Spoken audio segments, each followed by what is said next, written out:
Welcome to episode 4 of our Eastern Danube cruise on Tui Skyla. In this episode, we visit Belgrade, the capital of Serbia, take a walking tour of Vukovar, Croatia, and enjoy the scenery on our way to Budapest. Belgrade was our final stop in Serbia, and the river ship docked fairly close to the city centre. It's worth noting that Serbia has a closed currency, but we were able to get some cash from an ATM in Novi Sad. The most direct way to get to the city centre is up a big staircase, so we set off, and this brought us to the main street in Belgrade. This is a long pedestrian street featuring old and new buildings and water fountains dotted along the street.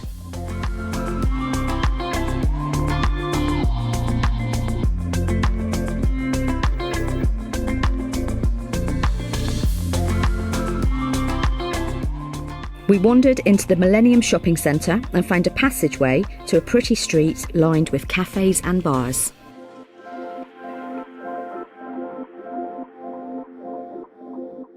As Serbia wasn't included in our mobile phones roaming packages, one of our biggest challenges was navigating the city without Google Maps, so we stopped in one of the cafes to try a local beer and use the free Wi-Fi. Refreshed and with a plan of where we wanted to head next, we walked to Republic Square. The square is where you'll find the National Museum, National Theatre and a statue of Princess Mahalo. We walked across the square and followed the signs for the Bohemian Quarter. When you spot the little red car, you know you're in the right place. The Bohemian Quarter has small cobbled streets and is somewhere you shouldn't miss when visiting Belgrade. Skadarska Street is the prettiest street with restaurants on both sides decorated with flowers. During the day it's pretty quiet and you don't need reservations to eat in these restaurants, but at night you definitely do. We ate lunch at the Three Hats, which has been open since 1864 and takes its name from the craft workshop that used to be there. You should be aware that the restaurants here are a little pricier, but it's still very reasonable for the quality of dishes and the beautiful setting. We ordered traditional Serbian food because we thought it would only be right. I chose to try pujaskavia, which is grilled meat typically served with kajmak on top and onions on the side. We shared some fresh bread and Craig went for cevapi, which we'd enjoyed in Novi Sad. These were definitely better and clearly handmade by the chef. They're traditionally served as 5 or 10 pieces. The whole meal still only cost around £20. By the time we'd finished lunch, the weather was around 36 degrees, so we decided to make our way back to the shop and find some ice cream on the way. We stopped at the icebox on the main street and sat in the shade to keep cool. Mine didn't last very long. Back on Tui Skyla, we cooled off and then made our way up to the top deck to enjoy the sunset and sail away. Right next to where the ship was docked, there were lots of bars that were just starting to open for Saturday night.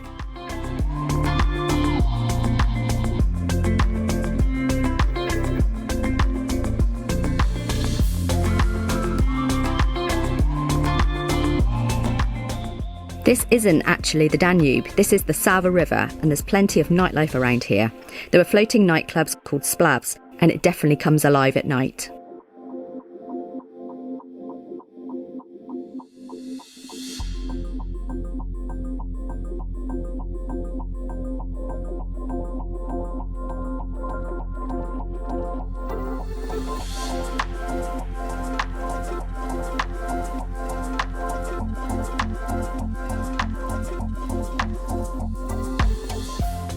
Dinner was particularly good tonight, and we had Serbian pancake soup, garlic cream soup, pork tomahawk and Belgrade pasta, but we couldn't manage dessert.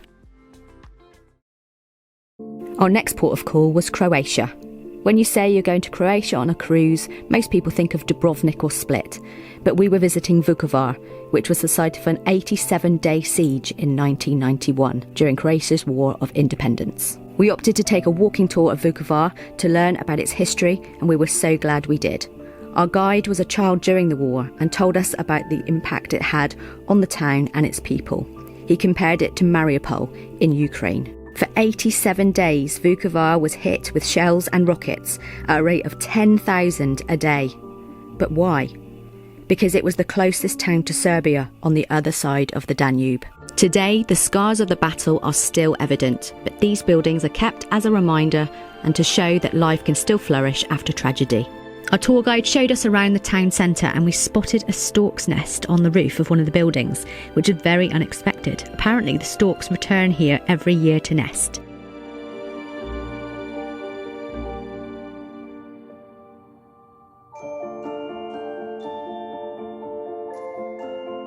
Despite the awful tragedy that took place here, the centre is filled with symbols of hope and life.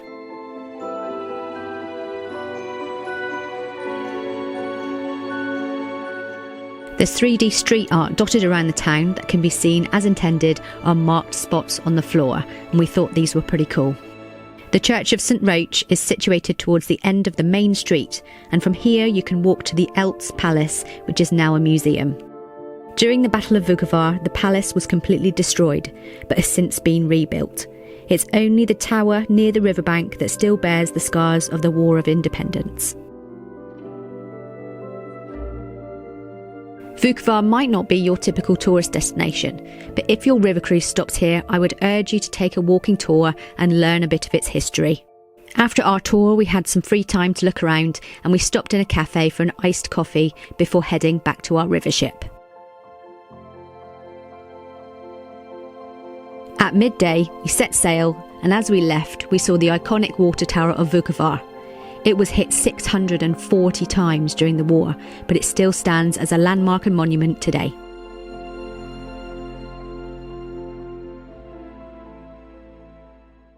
The afternoon was spent on the top deck, enjoying the scenic cruising on our way back to Budapest. We went to the Vedastre dining room for lunch, where we enjoyed creamy vegetable soup, garlic shrimp pasta, and beef stroganoff with spatula, fruit salad and sakatort. If you're finding this video useful, please hit the like button now to help more people find it. The return journey to Budapest took us past villages with churches and small beaches. There was plenty to see either side of the Danube. River cruises don't have sea days like ocean cruising, so the itinerary can be quite busy. It's really good to make the most of river cruising during the day to watch the scenery go by as much of the time you cruise at night. The entertainment staff set up a mini crazy golf course on the top deck, which we had a go at, but our attention was caught by a family of wild pigs we spotted by the riverbank. They'd obviously come down to cool off and have a drink.